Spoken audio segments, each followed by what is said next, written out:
Acto segundo, en el cual participan Martirio, Amelia, Angustias, Adela, Bernarda, Laponce y Martirio.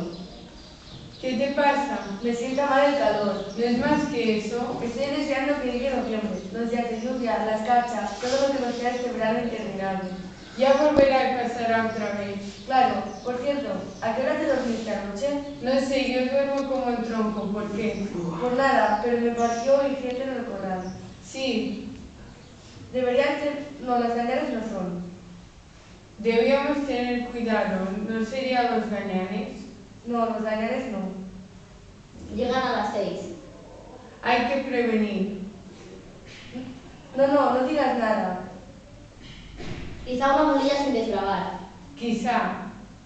Amelia, ¿Qué? nada, pues sin darme cuenta. Acuéstate un poco. ¿Quién me ha quitado el retrato de Pepe que tenía yo escondido debajo de mi almohada? Ninguna. Ni que Pepe fuera en San Bartolomé de Plata. ¿Quién lo tiene? ¿Qué retrato? El que tenía debajo de mi almohada. Y no estar en el corral, a Pepe le gusta andar con la luna. No me gastes bromas, cuando vengas se lo voy a explicar todo.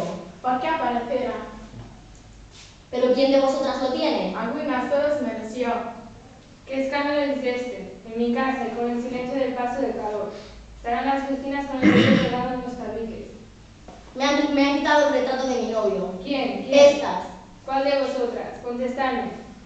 Revisar los cuartos, mirar por las camas. Esto no tiene más atadas más cortas. ¿Estás segura? Sí, ¿Lo has buscado bien? sí, madre. Me vais a hacer al final de mi vida beber el veneno más amargo que una madre pueda resistir. ¿Lo has encontrado? Aquí está. ¿Dónde lo has encontrado? Estaba. Dilo sin temor. Acabó.